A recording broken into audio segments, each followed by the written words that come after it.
Kabanata 151. Ano sa tingin mo? Pinisil ni Zachary ang kanyang baba, itinaas ang kanyang mukha, at tumingin sa kanyang mga mata. Walang sino man ang nang-ahas na ibigay ang aking mga bagay sa iba, at ikaw ang nauna.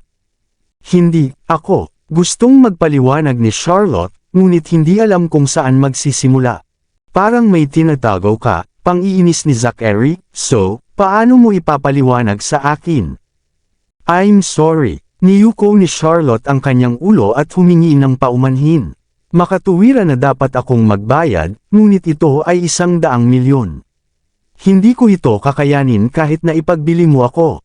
Sige, gagawin natin ang sinabi mo. Pinutol siya ni Zachary at tumalikod para bumalik sa upuan niya. Pagkatapos ay kinuha niya ang panulat at papel at nagsimulang magsulat. Napatulala siya. Anong ginagawa mo? Hiniling mo sa akin na ibenta kita para mabayaran ang utang mo. Mabilis siyang gumawa ng simpleng kasunduan sa pagbabayad ng utang at ibinigay ito sa kanya. Lagda at pindutin ang iyong fingerprint. Tumingin si Charlotte at hindi niya maiwasang matigilan. Kasunduan sa pag-aayos ng utang. Si Charlotte Wind ay may utang kay Zachary ng 100,000,000. Ibinawas ang 2,000,000 sa mga bonus, mayroon na siyang utang na 78,000,000 at voluntaryong kino-collateral ang sarili kay Zachary Noct. Mula ngayon, susundin ni Charlotte ang lahat ng utos ni Zachary at laging on call. Maaari mo akong bayaran ng 78,000,000 ngayon, o ibalik ang aking ruby na kwintas, o lagdaan itong kasunduan sa pagbabayad ng utang. Magpas siya para sa iyong sarili. Tinapik niya ang kasunduan gamit ang isang panulat na parabang siya ay isang hukom na binibigkas ang kanyang kapalaran gamit ang isang sulyap. Bigla siyang nakaramdam ng kulog. Sa sobrang bilis ng ikot ng mundo niya ay halos mawala na siya ng malay. Paano ko nakakalimutan na ang Diablo ay likas na malupit at sakam? How dare I mess with him? May death wish ba ako? Nawawala na ng pasensya si Zachary. Siya ay nagkaroon ng hindi mabilang na mga countermeasures na kumikislap sa kanyang isip tulad ng isang barrage. Hindi nagtagal, pinili niya ang pinakasimpleng. You gave me this necklace and many people can testify that. Since it's mine, I can do whatever I want with it. So why should you make me pay for it? You can't justify it even if you go through the legal process. Napakagaling. Napaawang ang labi ni Zachary. Nakikipag-usap ka ba sa akin tungkol sa batas? Ganito kasi, nagkunwaring kalmado si Charlotte. Ibinigay ko ito sa iyo, ngunit ibinalik mo ito sa akin. Nagsimula siyang magpaliwanag, dahil ibinalik mo ito sa akin, hindi na ito sa iyo, akin na nang itapon. Gayunpaman, tumakbo ka pabalik upang kunin ito at pagkatapos ay ibinigay ito sa iba nang walang pahintulot ko. Agad niyang tinawagan si Ben, tawagan si Mr. Williams. Oo, sir, sandali lang. Agad siyang nagpanik. Mr. Noct, pag-usapan natin ito ng maayos. Hindi ka ba tiwala noong 1 minuto? Nagtaas ng kilay si Zachary. Hindi ko maintindihan. Nanghina ang kanyang mga binti at gusto niyang umiyak. Nawalan ka ng isang kwintas na nagkakahalaga ng 100,000,000 ng ganoon lang, ibig sabihin ay wala kang pakialam. Kaya bakit ako magbabayad? Maaari kitang bigyan ng kwintas na nagkakahalaga ng 100,000,000 o itapon ito, ngunit hindi ko pinapayagan ang ibang babae na isuot ito sa kanilang mga leeg. Iyon ay isang pagkakasala sa akin.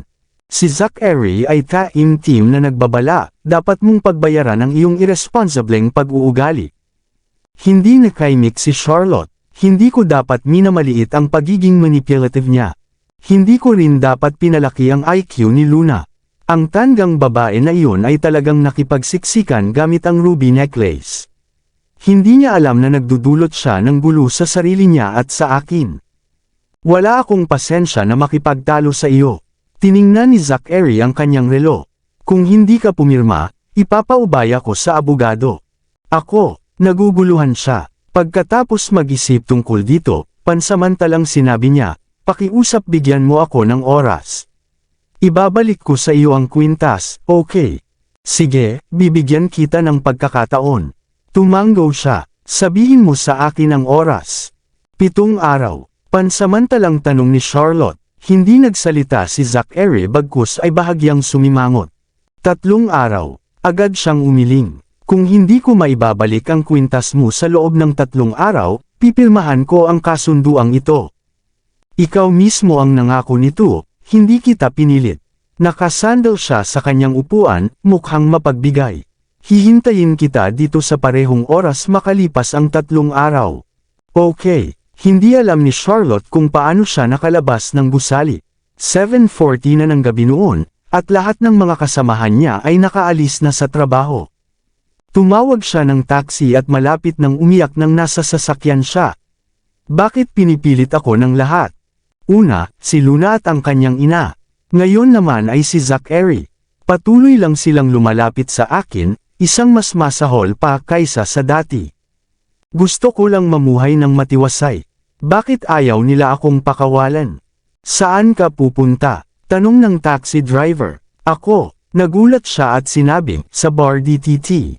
Matapos itong pag-isipang mabuti, nagpasya siyang ipagtapat ang mga bagay na ito sa kay escort in debt, upang pag-usapan ito sa kanya at harapin ito ng magkasama. Pinilit ako ni Zachary dahil gusto niya ako at gusto niya ako para sa sarili niya. Kung sasabihin ko sa kanya ang totoo, dalhin ang aking kasintahan upang makita siya, at ipaliwanag ng malinaw ang aking sitwasyon, hindi na magkakaroon ng ganoong pag-iisip si Zachary. At pagkatapos ay gagawa ako ng paraan upang maibalik sa kanya ang kwintas na ruby. Iyan ang magre-resolba sa lahat. Sa pag-iisip nito, nag-text siya kay escort in debt. I'm reaching the bar soon, nandyan ka na ba? Walang tugon mula sa kanya. Pagkatapos ay naalala ni Charlotte ang kanyang history ng chat sa kay escort in debt. Kahit na ang numero sa listahan ng contact ng kanyang telepono ay tinanggal, ang mga mensahe ay hindi.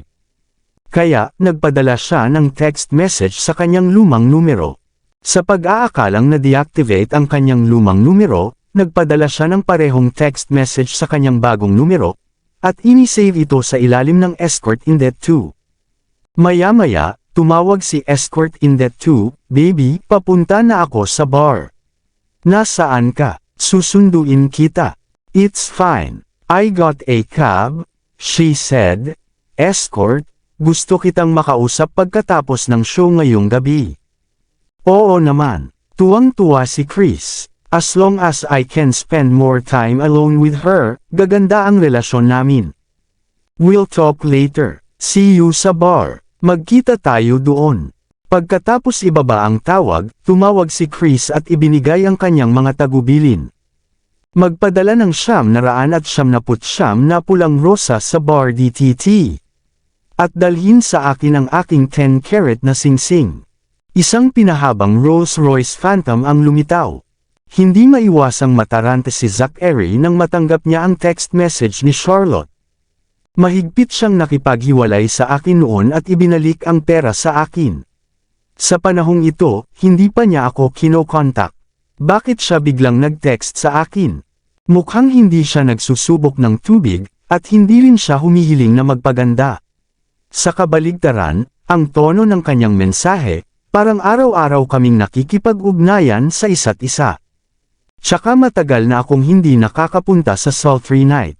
Bakit niya ako biglang pinapunta sa bar? Isang bagay tungkol sa mensaheng ito ang nagparamdam kay Zachary na parang sila ni Charlotte ay patuloy na nakikipag-ugnayan. Sa pag-iisip nito, sinabi niya kay Ben, tingnan at tingnan kung pumunta si Charlotte sa sultry night. Oo, sir. Si Ben ay nag-imbestiga at nagulat kaagad. Mr. Knock, sabi ng sultry night na matagal nang wala si Miss Wind doon. Nalaman ng Departamento ng Seguridad na sumakay siya ng taxi at nagtungo sa Timog Kanluran. Nagsagawa kami ng pag-check sa plaka ng taxi na iyon sa Ministry of Transportation. Ito ay patungo sa bar DTT. Bumaba lang si Miss Wind sa kotse sa likod ng pinto ng bar DTT. Bakit siya pupunta doon? Kumunot ang noo ni Zachary at saka nag-utos, ipahatid sa iba ang aking Aston Martin at dalhin ang mga naunang kagamitan. Ang Aston Martin ay nabangga kagabi ni Mr. Broyd at nasira. Ito ay ipinadala para sa pagkumpuni kaninang umaga. Ang iyong kagamitan ay nasa ibang sasakyan. Gusto mo ba na ang ibang sasakyan ay imaneho dito?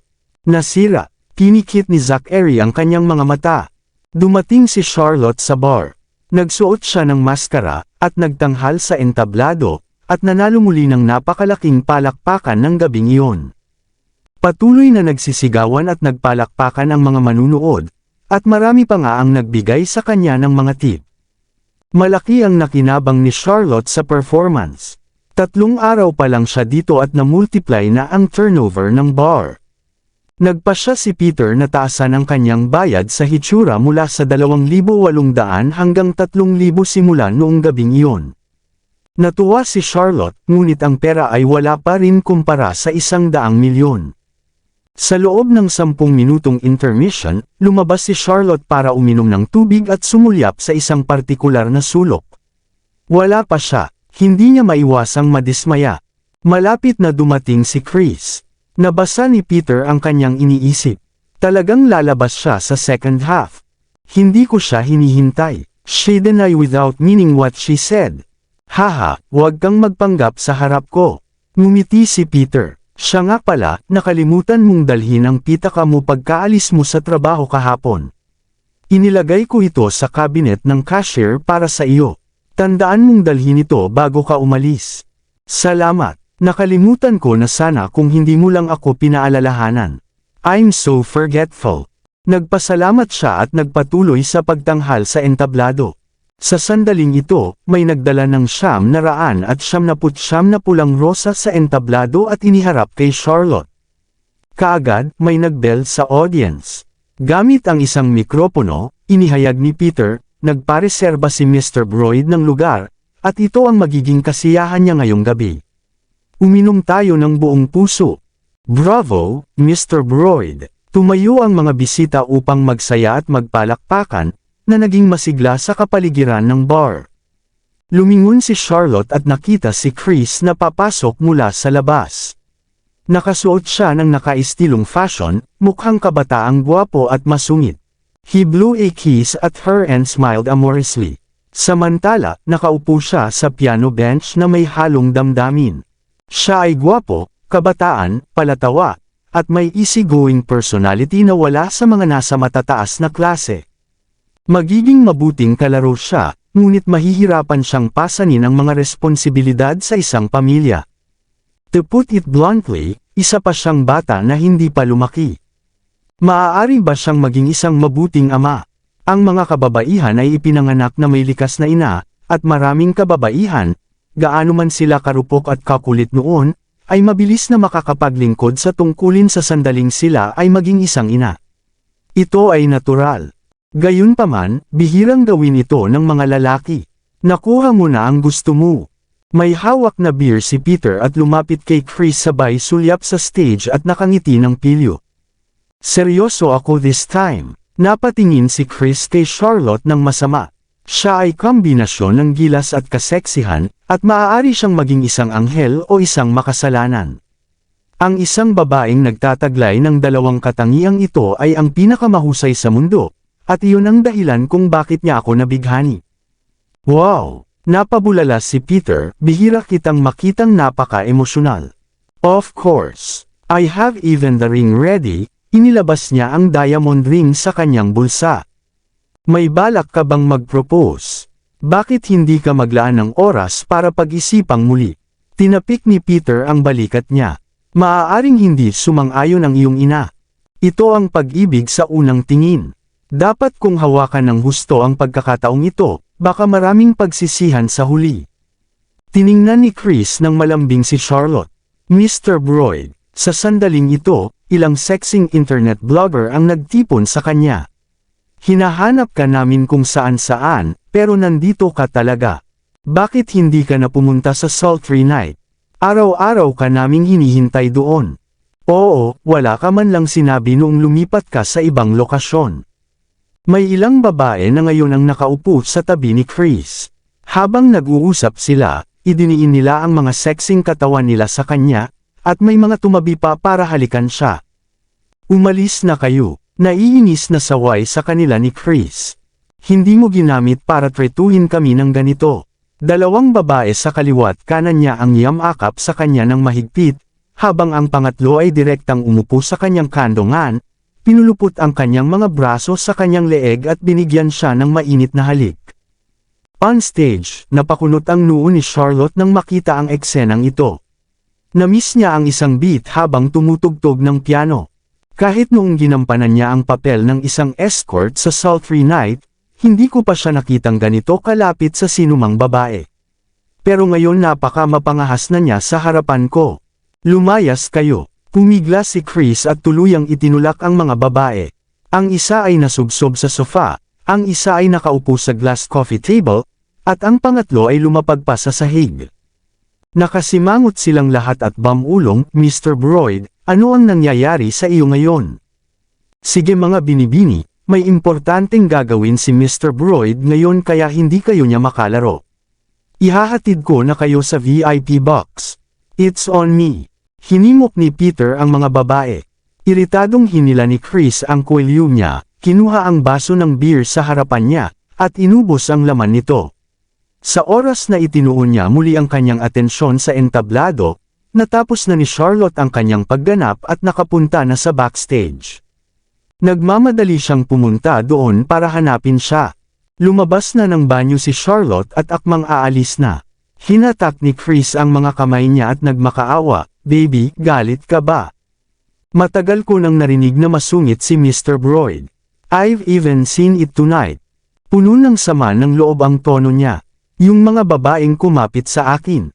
Sa katunayan, itinulak ko silang lahat palayo, at pilit din, nagmamadaling paliwanag niya, "I will ignore them in the future. I swear." Kung gumagana ang pagmumura, bakit kailangan natin ng pulis? Kumunat ang noo ni Charlotte. Bakit naging napakawalang muwang mo kamakailan? Sa sandaling binigkas ang mga salita, kahit siya ay nakaramdam ng kaunting pagtataka. Oo, iba talaga siya sa dati. Dati, napaka-responsable niya. Hindi ko pa siya nakitang intimate sa sinumang babae, ngunit ngayon ay patuloy siyang napapaligiran ng iba't ibang babae. Siya ay dating kalmado at matatag. Desidido siyang humarap sa mga bagay-bagay at hindi kailanman nagsalita ng walang kaparirikan. Ngayon, parang todo talk siya at walang aksyon. Okay, it's my fault, he coaxed her. I will prove with my actions that I will never do it again. Bagamat hindi pa rin siya masaya, hindi na siya nagalit nang maalala niyang naging mabuti ito sa kanya noon. Forget it. I'll get my purse. Hintayin mo ako sa likod ng pinto. Sige, kukunin ko muna ang kotse. Pumunta si Charlotte sa cashier para kunin ang kanyang pitaka at biglang nakakita ng pamilyar na figure. Zachary. Bakit siya nandito? Si Zachary ay pumasok sa bar DTT na parang isang hari, na ginulo ang pagkahilo sa kalasinggan. Si Ben at apat na iba pang mga subordinate ay nag-alis ng kanyang paraan. Tumahimik ang lahat at masunurin na umupo, hindi na naglakas loob na gumawa ng ingay, habang si Peter naman ay nagmamadaling bumati sa kanya ng may paggalang. Lumingalinga si Zachary sa paligid na parang may hinahanap. Ibigay mo sa akin ang pitaka ko. Bilasan mo. Tinakpan ni Charlotte ang kanyang mukha gamit ang kanyang Amerikana at nag-aalalang humimok. Nahanap ko na, andito ka pala. Inabot ng cashier sa kanya ang pitaka at tinukso, bakit ka ba nababalisa? Saan kayo pupunta ni Mr. Broyd? Hindi siya sumagot at kumaripas ng takbo. Kung makita ako ni Diablo na nagtatrabaho ng part-time na trabaho dito, malalagay ako sa problema. Dahil sa sobrang bilis ng takbo niya ay nauntog niya ang pinto. Namamanhid ang mga tuhod niya sa sakit habang nakadapa. Baby, bakit ang pabaya mo? Masakit ba? Agad na bumaba ng sasakyan si Chris para tulungan siya. Ayos lang, let's go. Nag-aalala si Charlotte. Nandito na ang amo kong demonyo. Ano? Nandito si Zachary. Nabigla siya. Oo, bilasan mo. Mabilis siyang pumasok sa sasakyan. Agad niyang pinaandar ang sasakyan at pinaandar ito. You can't drive after drinking. Where's your driver? Umalis muna tayo dito. Isinara ni Chris ang convertible, binuksan ang isang bote ng mineral water, at nilagok ito. Nakaramdam pa rin ng uhaw, at iritadong hinubad niya ang kanyang jacket. Ilan ba ang nainom mo? Napagtanto ni Charlotte na may mali. Maraming salamat sa lahat ng sumusubaybay. Please subscribe and follow my YouTube and Facebook channel, Filipino Novel. Maraming salamat po. Kabanata 155. Isang bote lang ng beer. Naisip din ni Chris na medyo kakaiba siya ngayong gabi. Ito ay kakaiba, kadalasan ay wala akong nararamdaman kahit na pagkatapos uminom ng 12 ng bote. Mas mabuting huminto ka at tumawag ng driver na nagmamadaling paalala ni Charlotte. Hindi ka maaaring lumabag sa mga patakaran sa trapiko. Kung titigil tayo ngayon, malapit na silang maabutan. Maingat niyang tinitigan ang rearview mirror. Bakit pakiramdam ko mas natatakot ka sa boss ko kaysa sa akin? Casual na tanong niya. Kumikislap ang mga mata niya, ngunit hindi nagtagal ay nag-justify siya. Hindi ka ba natatakot na mabangga siya? I don't want to cause you trouble. Don't talk about this for now. Tawagan natin ang driver, she urged. Don't worry, kilala ko ang sarili ko. Sinamantala ni Chris ang bawat pagkakataon, at pinaandar ni Chris ang kotse patungo sa mga suburbs sa napakabilis na parang nasa isang karera. Anong ginagawa mo? Hindi ka makakabilis sa syudad. Tumigil ka na. Lumingon sa kanya si Charlotte. Namumula siya at pinagpapawisan. Baka may mali sa kanya. Katulad mo ako noong araw na iyon. Bigla siyang natauhan at nanlaki ang kanyang mga mata sa pagtataka. May nagdroga sa iyo. Hindi kaya. Maingat niyang naalala. Kumapit sa akin ang 3 babae. Hinalikan ako ng isang babae pero mabilis ko siyang tinulak.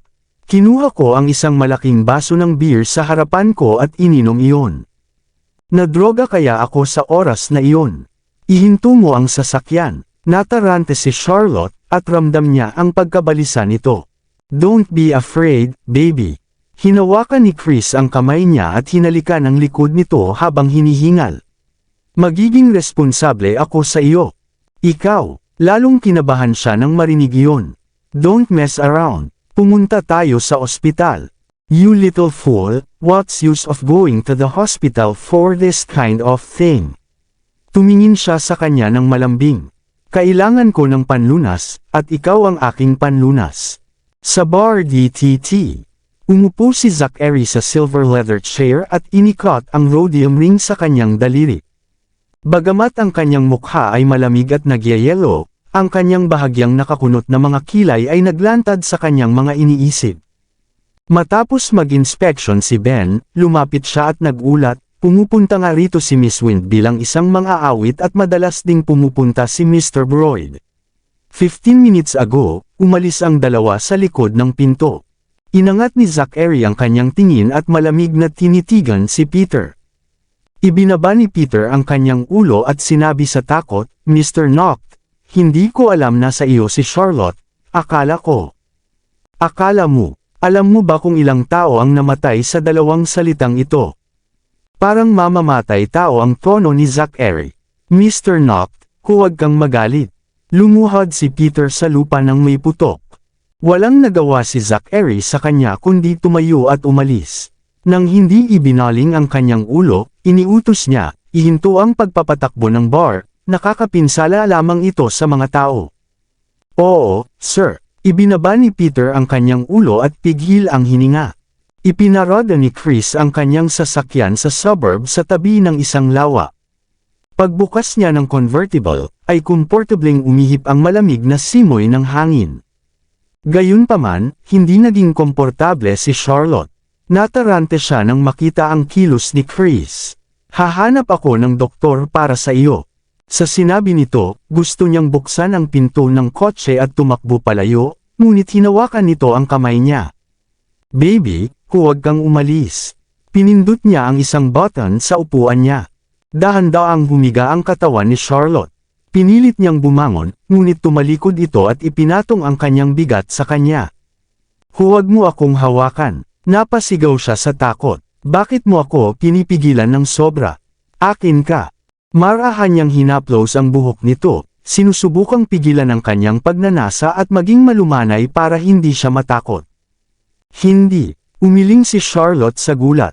Bagamat matagal na silang magkasama ni Escort at nagkaroon pa ng 3 anak, sa hindi malamang dahilan ay hindi niya nagustuhan ang pagiging malapit nito at likas na nilalabanan ito. Naaalala mo ba ang huling beses na ginawa natin ito dito sa kotse? You were so into it, weren't you? Bulong ni Chris sa tenga ni Charlotte gamit ang huling piraso ng kanyang rationality. Huwag kang matakot, magiging malumanay ako. Hindi, sinubukan siyang itulak ni Charlotte ngunit walang epekto. Sa epekto ng gamot na tuluyang sumakop sa kanya, naramdaman ni Chris na para siyang nasusunog, na ang lahat ng dugo sa kanyang katawan ay umaakyat patungo sa kanyang singit. Hinubad niya ang kanyang damit, at hinawakan ang mga kamay ni Charlotte, at sumandal para halikan. Habang nakatalikod si Charlotte sa pamamagitan ng reflex, may napansin siyang kakaiba sa ibabang likod nito. Ang tato na ulo ng lobo na dapat ay naruroon ay wala nang makita. Nanlaki ang mata niya sa gulat. Hindi siya, hindi ito. Paano ito mangyayari? Babe, I want it. Bigyan mo ako, ungol ni Chris, ang labi nito ay nakalapat sa mapupulang labi nito. Sinungaling ka, sinampal siya ni Charlotte. Ikaw ay sinungaling. Ano? Napabulala si Chris, at namulat sa sakit. Hindi ikaw siya, wala kang tato ng ulo ng lobo sa likod mo. Sigaw ni Charlotte, sino ka? Bakit ka nagpapanggap bilang siya? Ano ang sinusubukan mong gawin? Mahalaga ba talaga iyon? Hindi man lang makapag-isip ng maayos si Chris. Ang sinasabi lang ng katawan niya ay ang makipagmahalan sa babaeng nauna sa kanya. Mahal kita, Charlotte. Gusto kita. Akin ka. Hinawakan niya ang magkabilang palso niya, na pinigilan niya ang mga ito gamit ang isang kamay at sinimulang haborin ang kanyang damit kasama ang isa pa. Hindi. Hinampas siya ni Charlotte. Tili. Sa mismong pagkakataong iyon, marahas na nabangga ng isang Rolls-Royce ang Lamborghini na kanyang sinasakyan. Napakalakas ng impact kaya natumba si Chris, at napaalaya si Charlotte mula sa pagkakahawak niya. Nagmamadaling binuksan ang pinto ng kotse, at natapilok si Charlotte, napadpad sa matigas na semento at gamulong sa mga palumpong nang makalabas siya. Agad na umakyat sa kanyang balikat at leeg ang matinding sakit. Sinubukan niyang bumangon, ngunit ang kanyang mga braso ay nakaramdam ng panghihina at bumigay, na hinampas ang kanyang likod sa lupa. Isang pares ng itim na leather na sapatos ang biglang lumitaw sa kanyang paningin. Dahil sa takot, bigla siyang umatras.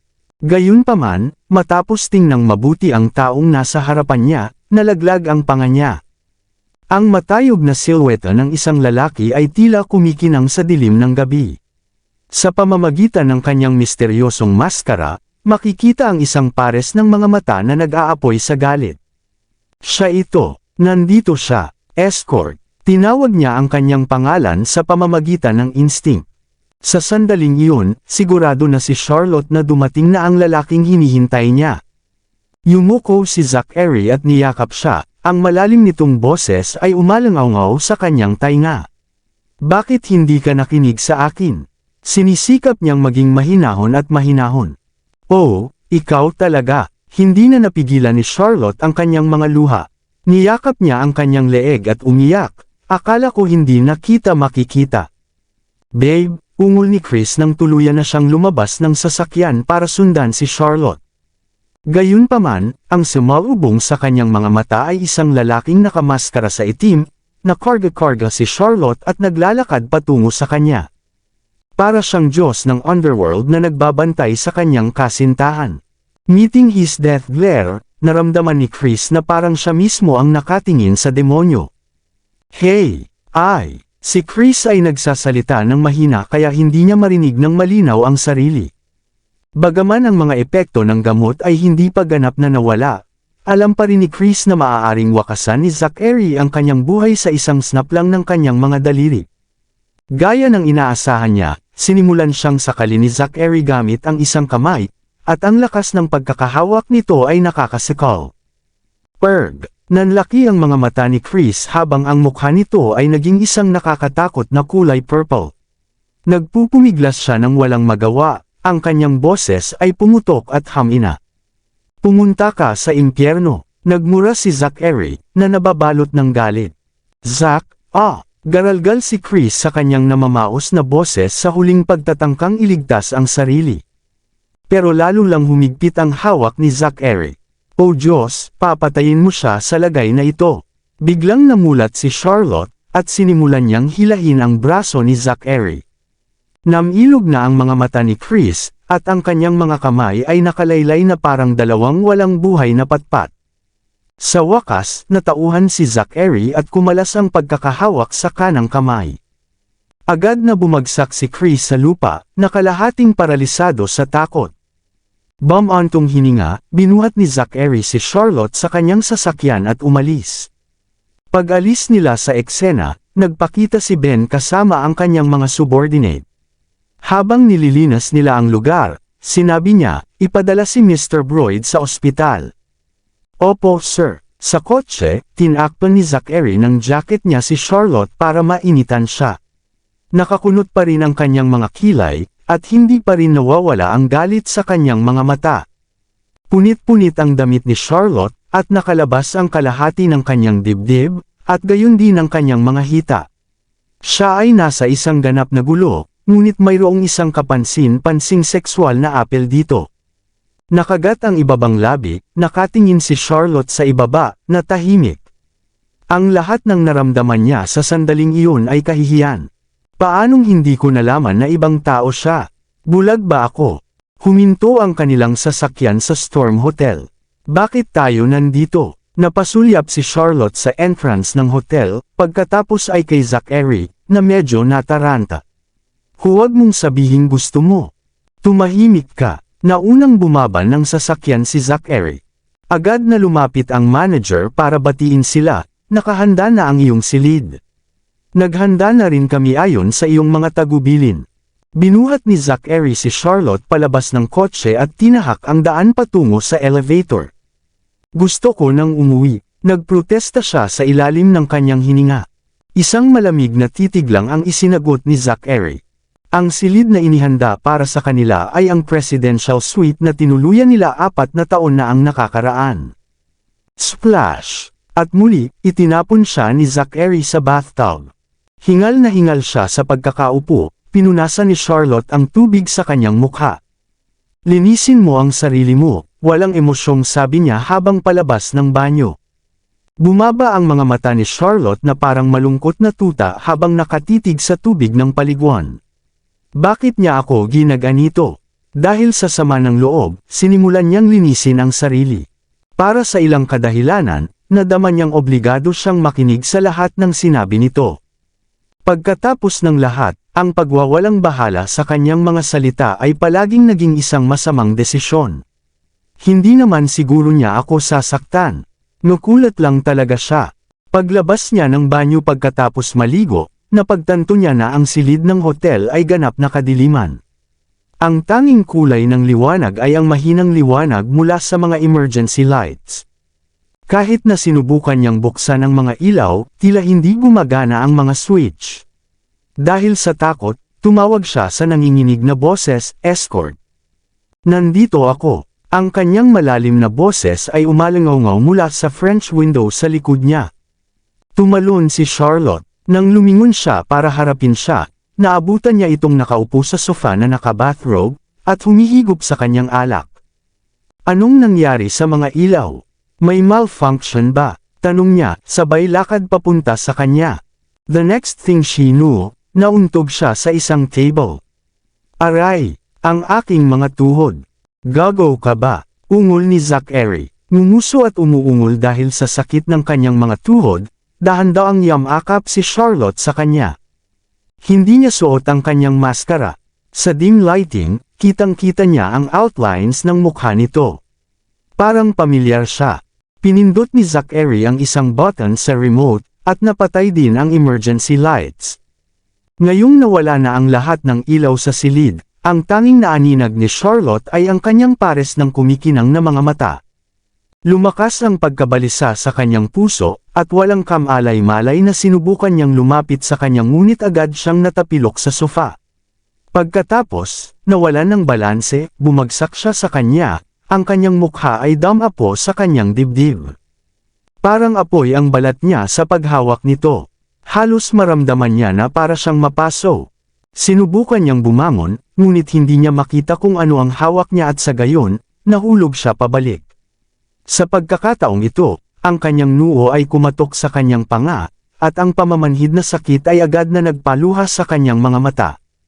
Nang maramdaman ang pamimilipit nito sa katawan nito, hindi na nakayanan ni Zachary nang iipit siya nito sa kanyang mga braso at malamig na sinabing, "Tumigil ka." "Okay," mahinang sagot nito habang nakatingin sa kanya. Sa kadiliman, hindi niya maaninag ng malinaw ang mukha nito, ngunit ramdam pa rin niya ang kapansin-pansing pakiramdam ng pagiging pamilyar. Maging ang bango sa kanyang katawan ay nakakapagpakalma at nakakapanatag. Siya ay likas na lumapit pa. "Ano ang nasa ulo mo? May utak ka pa ba?" sabi ni Zachary, sabay katok sa ulo niya. Dahil sa kahihiyan sa kanyang mga ginawa, mabilis na nagpaliwanag si Charlotte, "Halos kamukha mo ang lalaking iyon. At siya ang nagmamaneho ng sasakyan mo, at nakasuot pa siya ng parehong maskara gaya mo, kaya naisip ko." Huminto siya saglit at pagkatapos ay sinimulang bombarduhan siya ng mga tanong, "Bakit siya ang nagmamaneho ng kotse mo? Maging ang mga plaka ay pareho. Ano ang nangyayari? Kahit na gumawa siya ng replika ng iyong maskara, paano siya magkakaroon? At iyan ang dahilan kung bakit ka nakakuha ng maling tao." Masungit na sagot ni Zachary. "Hinahayaan mo siyang manligaw sa iyo, hindi ba?" Hindi ako." Umiling-iling si Charlotte. "Hindi man lang niya ako ginalaw. Ako. Kung hindi ako dumating sa oras." Huminga ng malalim si Zachary. Ang iniisip pa lang ay nakakainis na sa kanya. Hinawakan niya ang mukha niya at hinalikan. Sinubukan siyang itulak ni Charlotte, ngunit sinasabi ng kanyang puso na sumuko na siya. Madiin ang halik niya, parang bagyo. Mas parang parusa ito kaysa sa isang matamis na halik, na para bang sinusubukan niyang alisin ang lahat ng bakas ng ibang tao sa katawan nito, na pinapalitan ito ng sarili niyang bite marks. Pakiramdam ni Charlotte ay nasusuka siya sa halik. Mahina itong humiga sa mga bisig nito, na nagbibigay sa kanya ng awtoridad na gawin ang anumang gusto niya. Habang magkadikit ang mga ito, naramdaman niyang bumibigat ang paghinga nito, at naramdaman niya ang pagdiin ng boner nito sa katawan niya. Dahil sa gulat, lumakas ang tibok ng puso niya. Kahit sinubukan niyang itulak siya palayo, tila ayaw nitong bumitaw.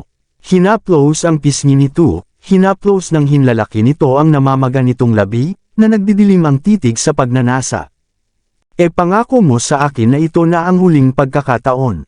Hindi ako pupunta doon para iligtas ka kung gagawa ka ulit ng ganito." Garalgal ang boses niya. Oo. Tumango si Charlotte at sinabing, "Hinding-hindi ko nagagawin iyon." Doon lang niya napagtanto na kahit na may kaparehong hitsura ay may kakaiba itong amoy sa katawan na kakaiba sa iba. Maging ang kanyang titig at tono ay may natatanging katangian.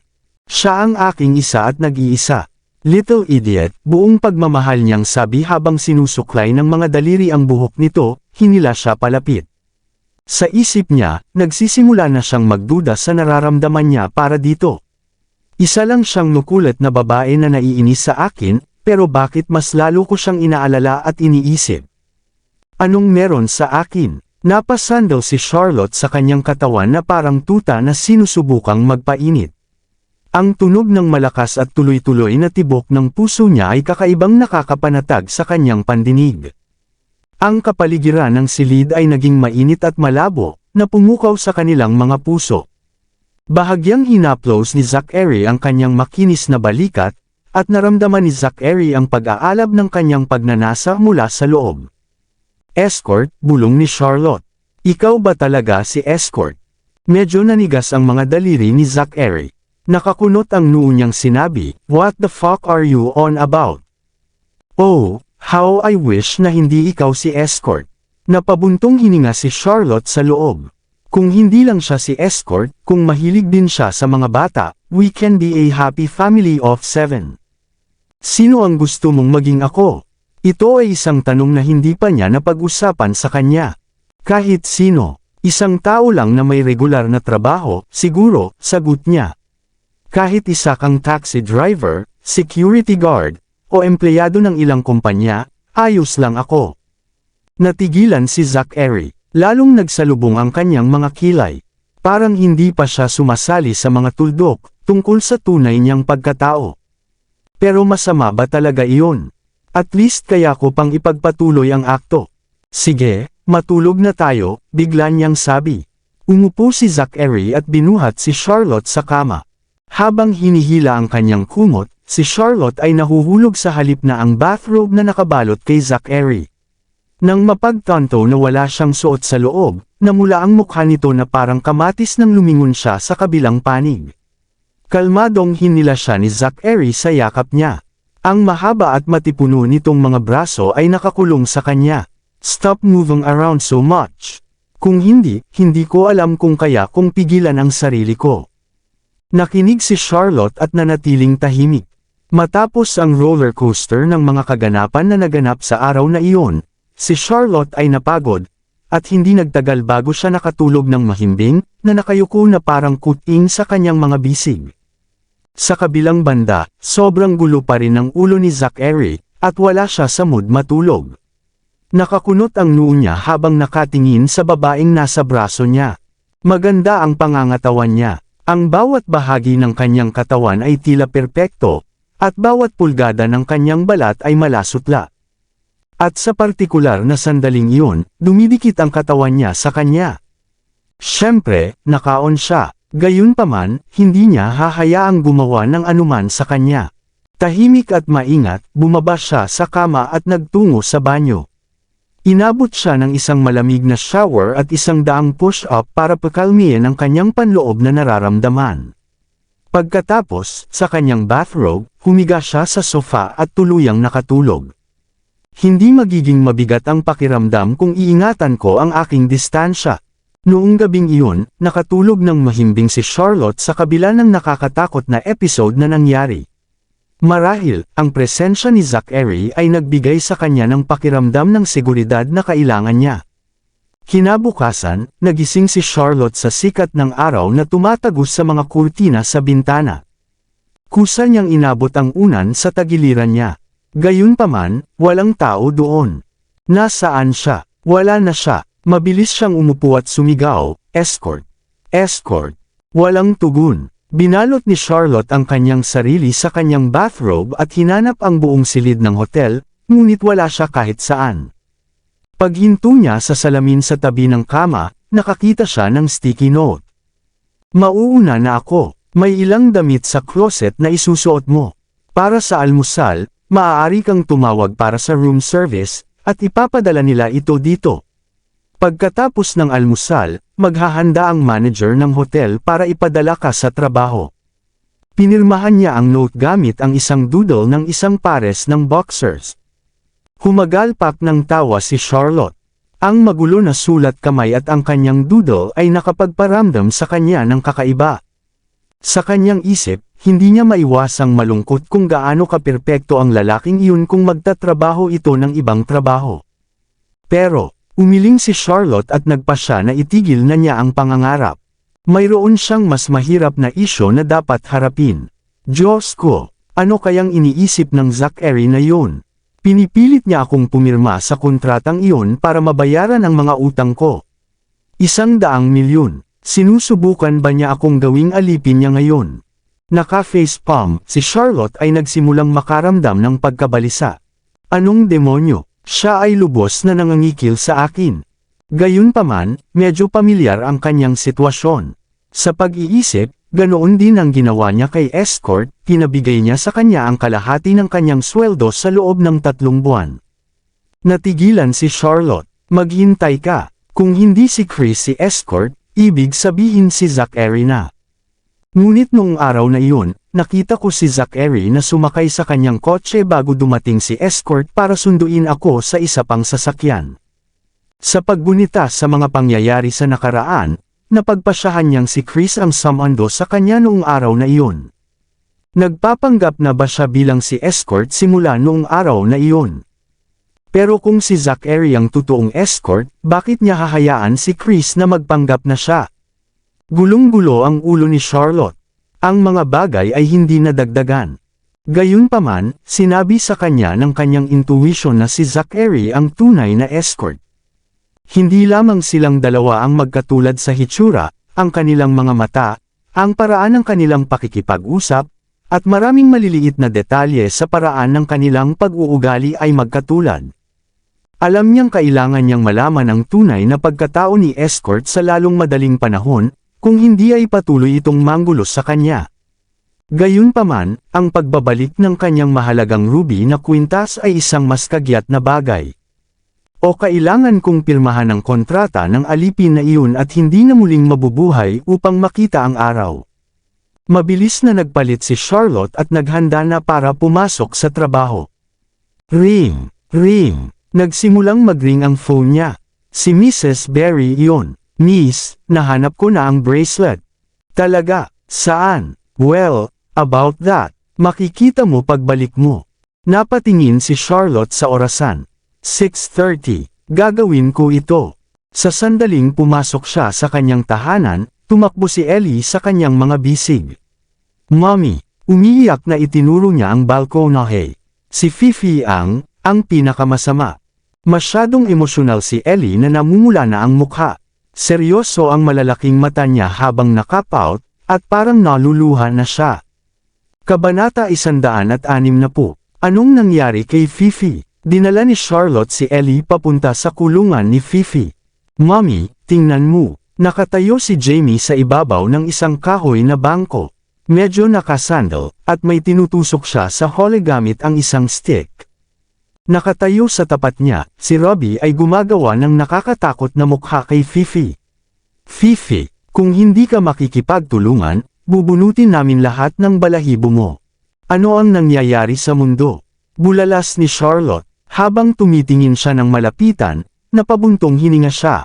Ang nawawalang bracelet ng pamilya Sterling ay nakalagay doon, sa ibabaw ng isang tumpok ng tae ng ibon sa hola ni Fifi.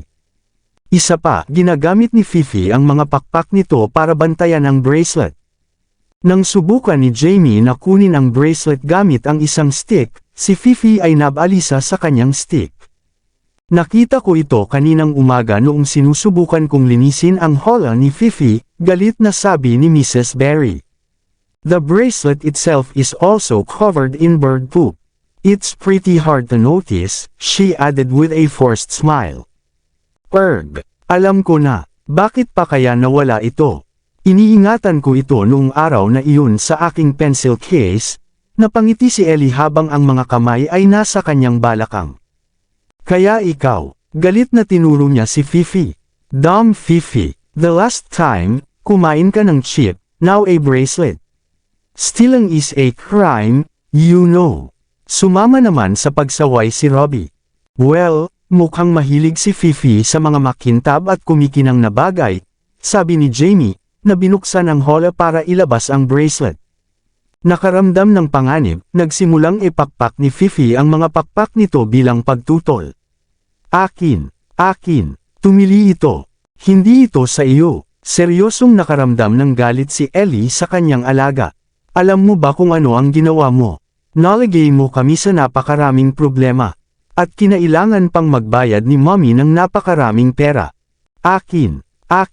Sa kasamaang palad, tila hindi naintindihan ni Fifi ang mensahe. Sa halip, sinimulan nitong protektahan ang pulse heiress na natatakpan ng tae ng mas agresibo kaysa dati. Fifi, hindi mo magagawa ito. Ibalik mo. Fifi, hindi sa iyo yan. Hindi mo ito matatanggap. Fifi, magagalit talaga ako sa iyo kapag pinagpatuloy mo ito. Sinimulan ng tatlong bata na sawayin ang maliit na loro ng pinakamasamang paratang na naiisip nila. Nakatayo sa tabi nila, si Mrs. Berry ay nalilito kung ano ang gagawin. Samantala, tumakbo si Charlotte pabalik sa kanyang silid at tinawagan si Luna. Ngayong nahanap na niya ang pulse heiress, gusto niyang makipag-ugnayan sa mga white para maibalik ang kanyang ruby necklace. Gayunpaman, wala ni isa sa kanyang mga tawag ang nasagot. Sinubukan ni Charlotte na tawagan si Amanda, ngunit hindi ito nagtagumpay. Nang subukan ni Charlotte na tawagan si Simon, sa wakas ay nakonekta din ang tawag. Charlotte, "Hi Uncle Simon, alam mo ba kung nasaan sina Tita Amanda at Luna? I need to talk to them about something, nag-aalalang tanong ni Charlotte. Oh, umalis talaga sila papuntang F-Nation kaninang umaga. Kasama si Timothy, sagot ni Simon. Ano, natigilan talaga si Charlotte, pero wala pang 7, kaya siguro on the way pa sila. Can you contact them for me? I'll. Umalis na sila, pinutol siya ni Simon. Ang flight nila ay alas 7:30 ng umaga. Tinawagan nila ako 10 minuto na ang nakakaraan, sinasabi sa akin na nakasakay na sila sa eroplano. Dapat ay lumipad na sila. Pero nakita ko ang bracelet. Naiinis na sabi ni Charlotte. Nasa bahay pa ba yung ruby necklace? I'll bring you the bracelet. Kinuha ni Luna ang ruby necklace kasama niya, na nagmamadaling dagdag ni Simon. Charlotte, pupunta ako sa kumpanya sa lalong madaling panahon, kaya tatapusin ko na ang tawag dito. Dalhin mo ang mga bata para kumain sa bahay ko kapag may oras ka. Tito Simon. Bago niya matapos ang kanyang pangungusap, ibinaba na ni Simon ang tawag sa kanya. Hawak ang kanyang telepono, si Charlotte ay nagdikit ang kanyang mga ngipin sa galit. Dapat mas alam ko, hindi magiging madali na ibalik ang ruby na kwintas ngayong hawak na ito ng mga white. Ngunit kailangan kong bawiin ito, o pipirmahan ko ang kontrata ng alipin kay Zachary. Kahit gaano kahirap harapin ang mga white, mas nakakatakot pa rin si Zachary sa kanya. Pagkatapos ng ilang sandali ng pag-aalinlangan, tinawagan ni Charlotte si Hector Sterling.